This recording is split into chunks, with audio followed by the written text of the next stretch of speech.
One of the great opportunities of college is that being in classes, thinking critically about what's going on, gives us a chance to learn how to be political. People are not always that political in high school, don't have the right to vote.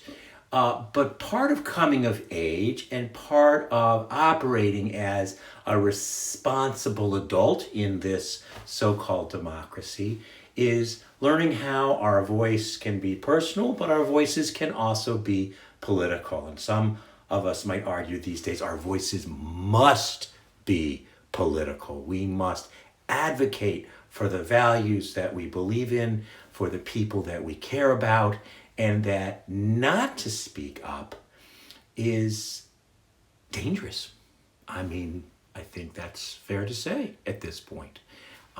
Not to speak up is not to claim a kind of power that we are invested with by virtue of the Constitution, by virtue of the practices through which we live. So, this notion of civic education, this notion of civic responsibility, and what form that takes, many of us experience it in church and synagogue and mosque communities, this notion that we should care for the poor, care for others, care for our families. But there's also a responsibility that's not only to those whose creed we share or whose blood we love, but the responsibility that we have to a civic community. And that's the realm of politics. So one of the great happy accidents of fall 2020 is that we are in the midst of a presidential election cycle. And this week, the very first presidential debates will be broadcast on Tuesday night, the 29th of September, starting at 9. They're 90-minute debates. A 90-minute debate will be moderated by Chris Wallace, who's a pretty smart guy, and will be broadcast on national media, on CNN, be accessible online. You'll hear it on the NPR news stations as well. So our job, our biggest video watch this week is to watch the debates. And I've asked you to read a couple short but very intriguing opinion articles about debate prep. One is from the New York Times, from a notoriously left-wing liberal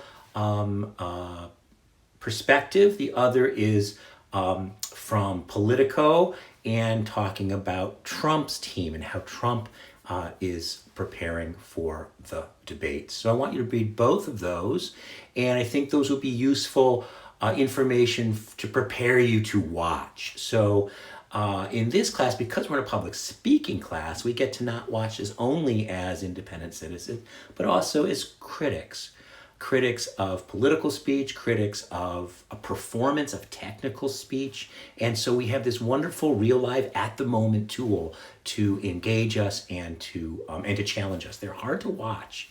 90 minutes is a long time to sustain attention, and there will be all kinds of rhetorical explosions happening as two people battle, as they adversarially try to knock each other down. And of course, what's the purpose of the debate? The purpose is both to present each candidate's platform, its commitments, and I don't know, is it to persuade people to vote for them? Is it to rally and inspire the people who already know which side, which camp they're on? It'll be interesting to see how you think the two candidates do.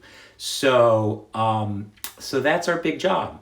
I want you to, whether you feel political yet or not, part of adulthood, I think, is increasingly deciding how we are going to be contributors to civic discourse, to the debates of the time, and how we can exert our voice responsibly, knowingly, being aware of how our values are manifest in policy, how our values are manifest in our commitments, and how do we situate ourselves in this land of political responsibility and time?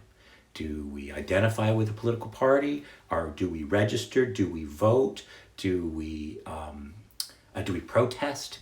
And if so, how do we contribute money or time or speech or conversation to one side or the other? These are questions that we have to accept, and we have to deal with. So I hope you will enjoy the debate. I'll be watching it along with you, and really eagerly looking at how you assess these in terms of our conversation. So one of the things, it's not just watching. I want you to watch with a pen and paper in hand, and I want you to do something quite specific. We've been talking about these classical rhetorical appeals, logical appeals having to do with fact and data and information, emotional appeals having to do with emotional language and stimulating emotions in the audience, pathos, character or identity appeals that are making appeals to our experience, our credentials, our network of friends, our relationships. So Trump and Biden will both use these and others to as part and parcel of their speech, and I'd like you to listen for them. When does each candidate use facts to make his case? When are there appeals through emotional language or stories that evoke emotions in us?